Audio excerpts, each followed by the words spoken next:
Welcome to the many interpretations of Megatherium and Megalonyx, two of my all-time favorite ground sloths.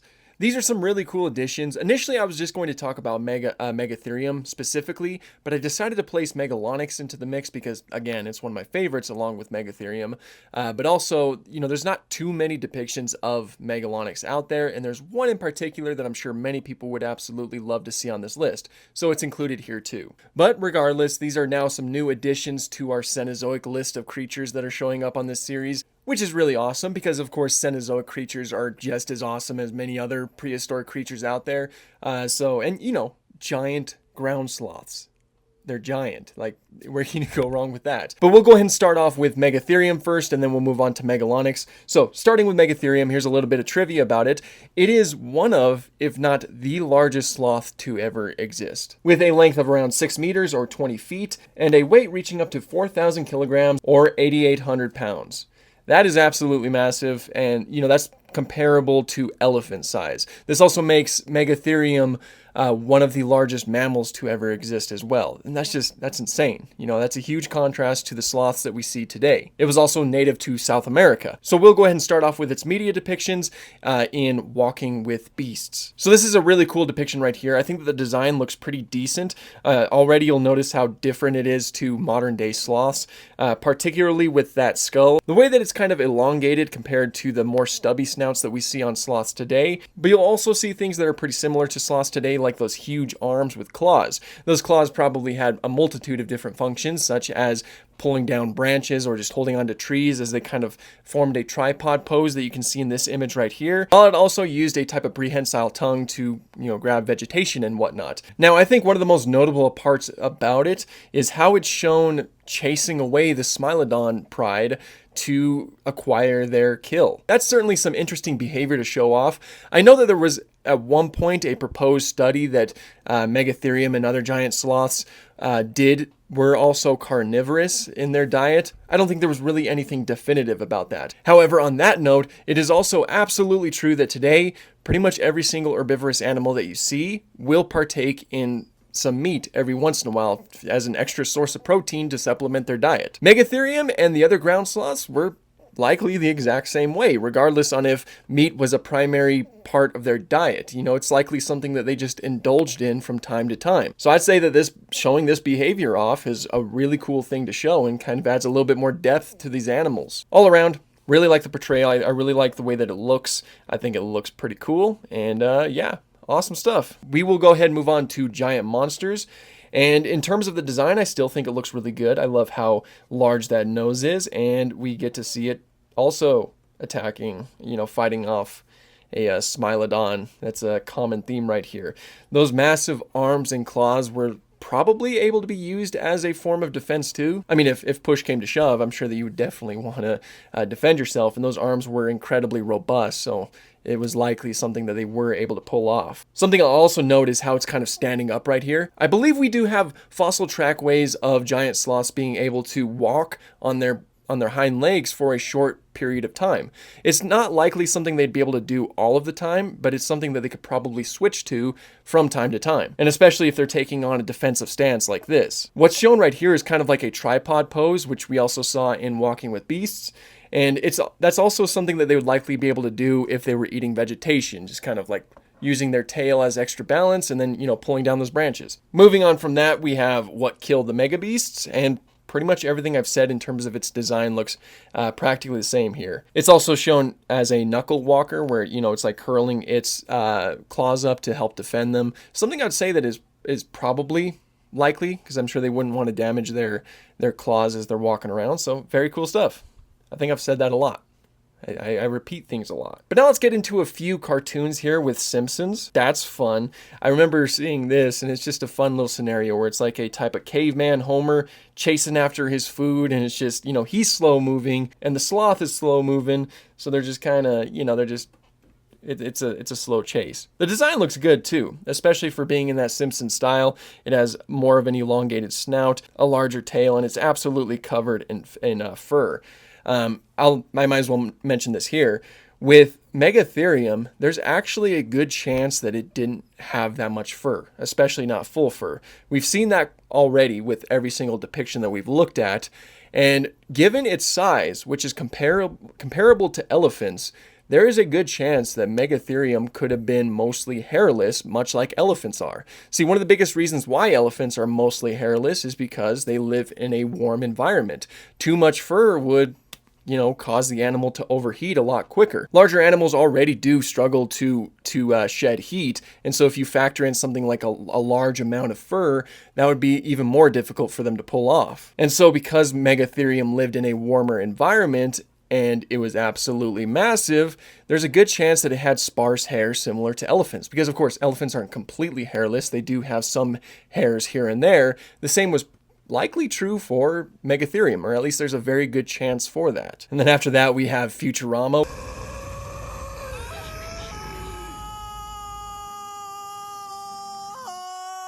which also has a pretty good design. It's kind of shown mostly on its hind legs right here. Some absolutely sharp teeth and a massive nose too. Digging the colors though, I like the contrast between its face color and the rest of the body, and those claws. Those dark claws I think look really cool. So another animated one that is incredibly stylized for the show, and I think that it looks really good too. Mysteries of the Giants, we have this one right here. I think that this one looks great. It is completely furry again, but everything else looks really good. That tail, those limbs, it's kind of walking around defending its claws, an elongated snout with a decently huge nose, although it does kind of look like it has, well, now that I look at it a bit closer, it almost had like a bear-like look to it, but now that I look at it a bit closer, I don't know if that's too true. I do like the design though. I think this is a good one. Brown is a pretty typical color that we'll see in these guys, but yeah, pretty cool. And then we have the show La Brea. So this show, judging by the name, takes place at the La Brea Tar Pits, otherwise translated as the Tartar Pits, because La Brea translates to the tar. But it takes place there, which is in Los Angeles, California. As I mentioned at the beginning of the Megatherium portion, Megatherium is a South American animal. So I don't really know what to make of this, because another large giant ground sloth known as Erematherium, but that also lived in South America and only some parts of North America. I don't believe its range extended to California. Could have, but as far as I know, I don't think it did. So, I mean, the show did have Megalonia, which is an Australian lizard, in California as well. So I'm just going to say that this is Megatherium. The design looks pretty good. It's absolutely massive. I think it's a bit bigger in the show than it was, in real life. And it's also walking kind of like on the palm of its hands too, which I thought was definitely interesting. But I'm really digging the colors on this one. I like how they differentiate the nose colors on the snout with the face, and then the back of the head, and then the rest of the body. It's really kind of just cool to see. It's easy on the eyes, and I'm a big fan of that. Eats most of their food too. He was a hungry guy. But yeah, that's a good one, I think. Even if it isn't Megatherium, but In Jurassic World the game, we have this awesome looking fella right here. It certainly has a lot of sloth-like qualities, which I think are really cool. Just huge, just exaggerated, being massive as it is. The colors are very reminiscent of a sloth, and it looks so interesting. And then you level it up, and it gets like kind of droopy ears and stuff like that, and some stripes. I don't really have too much to say. I just think it looks fun. Yeah, I think it's a fun looking fella. Then in Fossil Fighters, this one is different. Kind of seems a little bit tired of your idiocy. Look at that face. Just look at that face. The colors are different. You have some turquoisey type colors, bluish green, as well as the whites. It's stylized. It's a lot more stubby in appearance, and yeah, I like it. And then Zoo Tycoon. I was able to find a few different designs that are associated with Zoo Tycoon and Zoo Tycoon 2. So in Zoo Tycoon, we have this one right here. A completely quadruped. Those back feet look so different. This young one right here certainly looks like it has more of a gorilla stance. The snout is a little bit more extended, and just how horizontal its back is so different. Because typically you'll see them kind of have like a slight slant as you get up to where the head is, and then kind of hunches over a little bit. That's very, very different right there, but it's certainly unique. And then in Zoo Tycoon, I found this fella right here, which seems to almost primarily be bipedal, and also looks a lot more like something like a Calicotherium, which are very strange animals in and of themselves, and I might make a video about them, hopefully, because they're very interesting. But those guys are not sloths. I know that they might have like similar arms to sloths and things like that, but they are not sloths. They are more related to horses and things like that. They are odd-toed ungulates. I like it. I kind of like how it has coloration of sloths, and those massive pointed ears are certainly different, so I I kind of like it. I don't know, I think it's kind of fun. And then here's our Megatherium in Ark Survival Evolved. I like it. I think it looks pretty good, all things around. Probably one of my favorite Ark designs. It has a pretty good looking head with the rest of the body. It's kind of adopting the tripod pose here. You can even see it in game doing the exact same thing. These massive claws, but the head does certainly look a lot more like a horse's head or something like that. At least that's what it mostly reminds me of. I also like how you can see the tongue right here, and that it's apparently an omnivore right here while being primarily an herbivore. A fun little touch right there, I think. So yeah, I think this one's pretty good. Prehistoric Kingdom did release this rough design early on for the Megatherium. Looks great. They opted for the, the absolutely furred texture. Also a cool little representation right here showing its huge size compared to these pachyderms right here.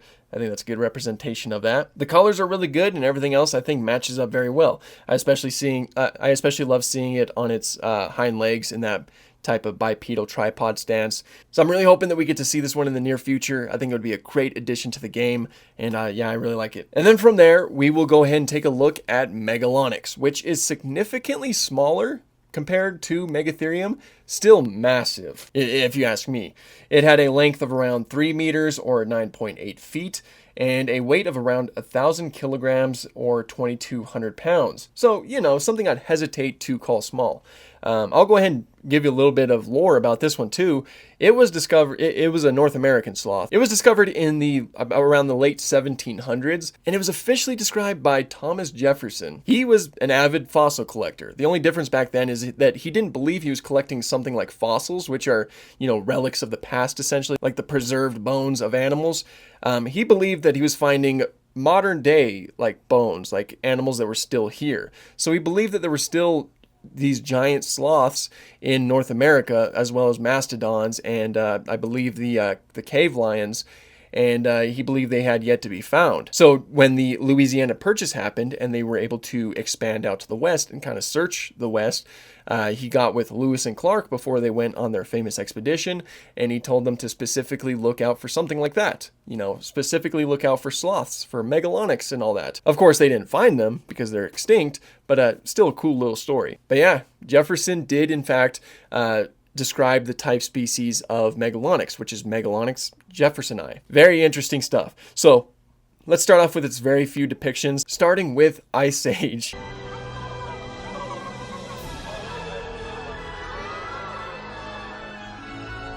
Sid the Sloth is a Megalonyx.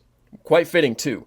If Sid was a Megatherium, he would be a lot closer in size to Manny, and then that wouldn't really have the same comedic feel to it, So he is still technically like a large giant ground sloth.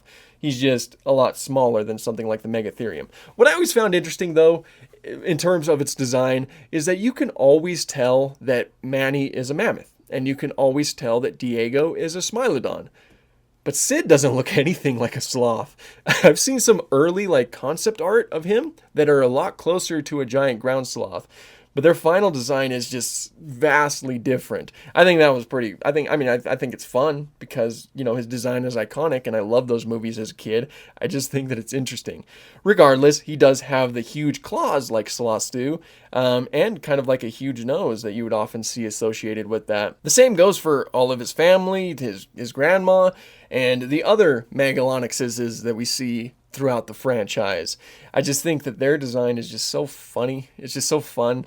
I just love how different it is to the real life Megalonyx. The real life Megalonyx might have been a little bit more terrifying, but regardless, I still think that it's really, really cool. He's probably the most iconic depiction on here because he's a named character. Sid the Sloth, Is there anybody that cares about Sid the Sloth? I care. I care, Sid. I care. Okay, I want to include this part just to be on the safe side. So for many years, I have been told that Sid the Sloth is based off of Megalonyx. But then, as I was putting this video together, I came across a few different little sources that mentioned that he might be based off of this guy right here, which is the Shasta ground sloth. Looks somewhere in the ballpark like this. Um, it's a type of sloth that seems to be a little bit smaller than Megalonyx, but might fit that build a little bit more. I'm not too sure how accurate that is because I still do find quite a few sources that say that Sid is a Megalonyx. But just to be on the safe side, I'm including the Shasta ground sloth right here. So this could potentially be Sid. Not too sure. I don't really know anymore. And then we'll move on from that and go on to prehistoric predators. A lot of the same things that I said about Megatherium do apply to Megalonyx as well, just on a smaller scale. Like, it has a little bit more of an elongated snout compared to most sloths that we see. Those huge arms, and probably mostly a quadrupedal stance, with being able to switch to a bipedal stance every once in a while, as well as huge claws and things like that. Not completely bipedal like Sid was, man. He is absolutely athletic. One thing though is that I believe that Megalonyx could probably get away with more fur because it was a lot smaller than Megatherium was. So there's also that to keep in mind. I also mentioned here that when I typed in Megalonyx, like La Brea Megalonyx, that picture of that sloth did pop up too. So I'm wondering if they intended for it to be Megalonyx, which again did live in North America, but they just like made it huge. Just in case, here's La Brea. Here is La Brea's Sid the Sloth. I don't know if that's the intention, but that's just what I found right here. I don't know. On from that, we have Natural History Museum Alive. We have this one right here with stubbier arms in comparison and a lot more like of a pot belly going on. The face kind of reminds me a little bit of a wombat or something like that, and these smaller ears, but the texturing and everything looks really good. I just don't know if it's too representative of Megalonyx in life. We also have Monsters Resurrected right here. The face is actually a lot more stubby. I think the Megalonyx did technically have a stubbier face than, say, Megatherium, so I think that checks out. Like I'd say it's a longer snout than most sloths, I think. Maybe not. Yeah, maybe proportionally it's a lot closer, but regardless, this one's a little bit more in keeping with that. I think the skull is a little bit stubbier on Megalonyx. The fur texturing looks really good, and I like the ears. Ears look cool. Alive, we have this heartbreaker right here. I love it. I love the way that it looks. The texturing in the fur looks really good. It is, of course, it's got that shaggy fur going on, the huge, powerful arms, those legs with the feet on the background. I never really mentioned those feet that kind of like, it almost walks on the side of its feet, which I believe is something that would check out. Almost looks like there's some moss growing on its tail too, which, that's kind of like a little bit of a reference to the fact that a lot of sloths actually do have moss that grow on them, in the today world, which is really cool. The face looks really good. I love how big that nose is, and yeah, I really like it. I think the animations are really good right here. The way it's kind of swiping right there, very terrifying. I also like this one where it stands up. Looks really cool. I like it. And there we have it. Those are the two giant ground sloths that I wanted to talk about. There are, of course, other types of giant ground sloths, but I really do want to keep something like this a little bit more focused, so I want to keep it to, at most, 2 different creatures in the many interpretations of videos. Otherwise, there's just, more of a chance to get information mixed up and things like that. So we're focused on these two. Those two are my favorite ground sloths, so I thought that they would be awesome inclusions, and I had to talk about Sid the Sloth at some point. He also has green coloration. That's different. Actually, all of them pretty much have like different coloration going on. There's like Granny's purple. That's crazy. Anyway, again, this was another fun one to make. I love talking about Cenozoic creatures because they're not really ones that I'm too knowledgeable about. I mean, if you just look at my shelf, there really aren't too many Cenozoic creatures because I mostly gravitate towards dinosaurs. But Cenozoic creatures are absolutely amazing animals, so I love diving into them, and this gives me the opportunity to learn about them a little bit more, which I absolutely love doing. It's absolutely just fun. It's just really fun to do. I never really found a proper place to mention this, but look at this. These are caves that were dug out by giant ground sloths. It seems that some of them would make their own type of burrows. So they'd make their own kind of artificial caves, if you will. Artificial, I don't know if that's the correct word usage, but yeah, that's something that they would be able to do. You can see their claw marks where they kind of dug it out. It's very, very cool stuff. These giant ground sloths are really, really fascinating animals, and they would have been absolutely incredible to see today. And so on that note, that's pretty much all I have for this one. Again, we are approaching 20,000 subscribers, which I am incredibly appreciative of. For those of you who don't know yet, what I plan on doing for my 20,000 subscriber special is either a many interpretations of video on Triceratops or Velociraptor. Those guys have been the most requested creatures by far. So when we get closer to that, like somewhere in the 19,000 range, I will place a poll out for you guys to choose which one we do, and we will go from there. That's going to be exciting. It'll be huge. They'll be massive videos, but they're really exciting to get into. Those are two really cool dinosaurs that'll just be fun to talk about. So again, thank you for all of your support and helping me get to that milestone. That is absolutely huge for me, and I really do appreciate it. I appreciate all of you watching my videos, and that's pretty much all I have for this one. Thank you guys so much for watching, and have an awesome day.